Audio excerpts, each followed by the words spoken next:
Okay, trying to improve your groove. Now I'm sure that most of us here play along with records, and that's one fantastic way to improve your groove, because when I was a kid growing up, I used to play with records all the time, and I was a big fan of the Allman Brothers Band when I was younger, and I used to try to play both drum parts like at one time, so that kind of helped me get some good coordination things going on. But ways to improve your groove is, number one, if you're playing with a band or with musicians, number one is listen to the bass player, okay? Because the drummer and the bass player are peanut butter and jelly. So anytime that you're playing, listen to your bass player. If he's a bad bass player, then maybe not. But listen to the bass player. One of the resources I like to use with my students is Tommy Igoe's Groove Essentials. And if anybody isn't aware of that, I'm going to talk a little bit about that at the end. But during the Groove Essentials, you're the drummer and you get to play along with the tracks. And in Groove 1, which is a very simple groove, you're just going like this. You're going...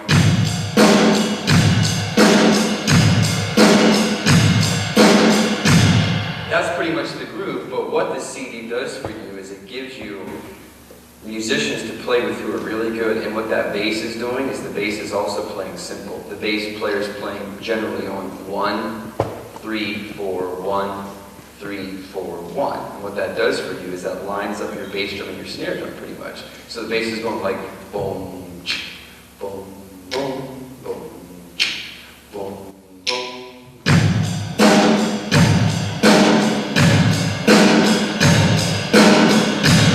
Even though that's simple, just if you happen to hit the snare drum too soon or the bass drum too soon, you're going to know because the bass player is, right on the money. So number one is listen to the bass player. Number two is try a couple different things with your hi-hat and do some different things with your hi-hat accents. Most of us, when we play a simple beat, we have a tendency to accent the quarter note. So we would normally play this.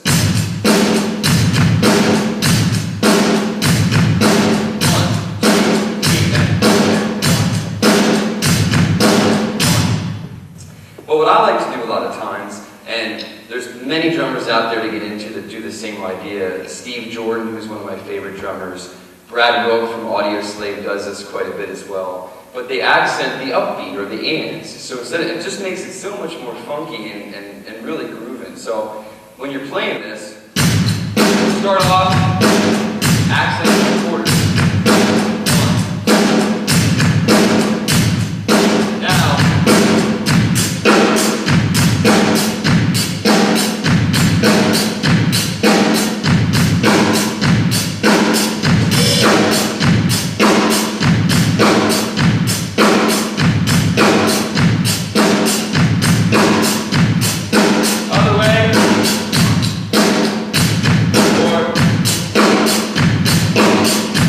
So you see, it really just changes the whole complexion of the groove, and it's just a really interesting way especially for us drummers, that if we are playing a beat that we find to be not boring, but if it's kind of the same thing throughout a whole song, we can change our accent placement and it becomes a whole other different thing. So changing your accents right there.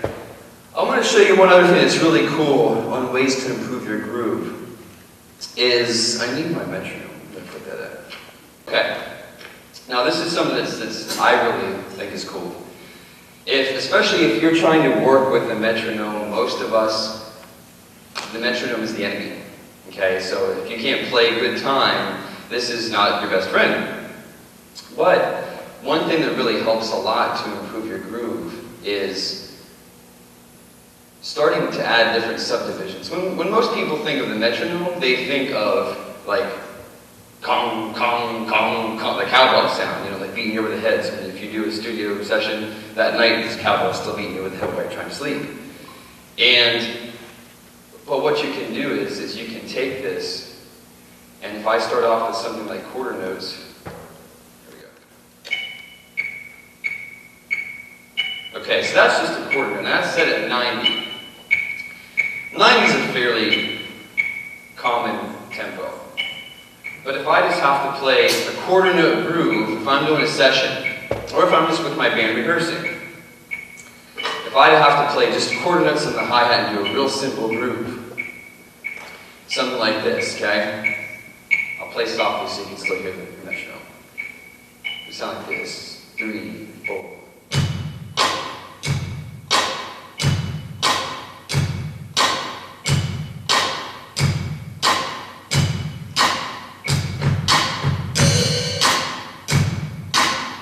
Okay, now, what can really help you to make that groove feel better is because I'm just going like this the whole time. If you don't have that lined up exactly with the metronome, it's gonna sound pretty stiff and it's really not gonna work and you're gonna notice that you're off.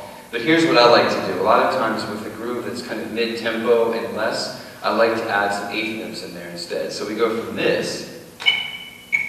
So I'm still playing that same hi-hat part. But now what helps this groove feel better?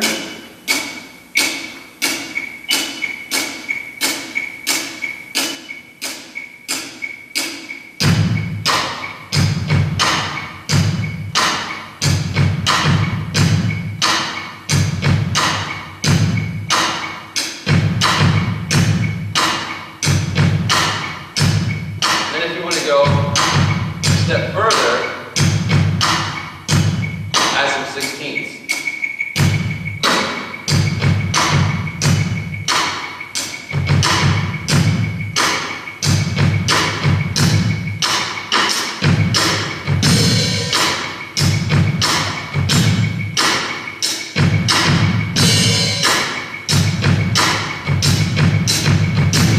And to me, that feels a heck of a lot better to do it with a lot of what are subdivisions in between the notes than to just keep it on the quarter note the entire time. And where this really comes in handy, now that's at 90 BPMs, fairly common tempo. If we go to some slow hip hop, D'Angelo, who's another one of those dudes? Like the slow hip hop guys that have got. There we go. Now this is a lot of real estate between the notes, folks. 3, 4.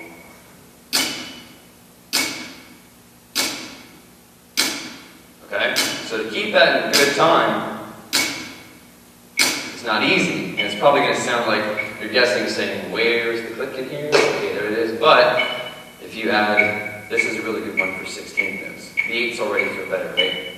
Now, but you're just playing some real chilled out groove.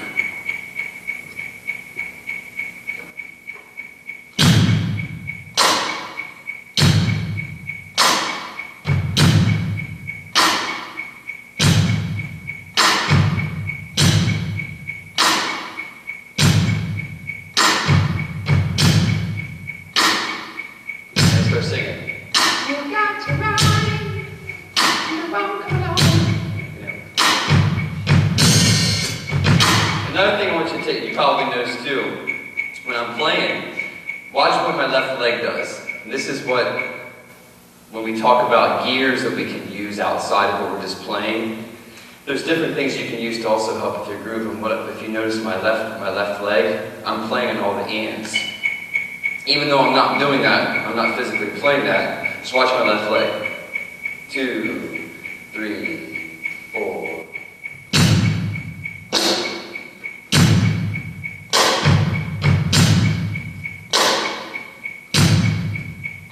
And that's something that a microphone doesn't really detect. You can do in the studio. But what that's doing is just giving me another gear, so I don't have to sit there and feel like I'm having to go.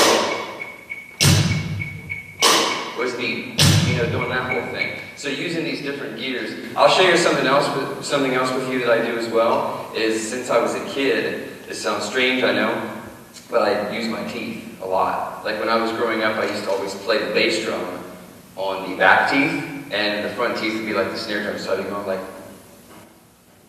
I know it's strange, but honestly it really helps with my time.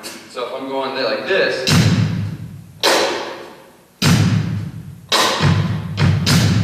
with my teeth, I might chatter some eighth notes, so I might be chattering like. So I'm going.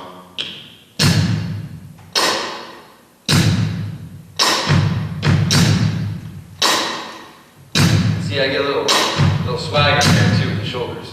Got to get funky. So These are ways, again, to review, is listen to the bass player, work on different accents with the hi-hat, and when you're practicing with the metronome, have some fun with it and use some different subdivisions to help everything feel better for you. Anybody have any questions on that stuff?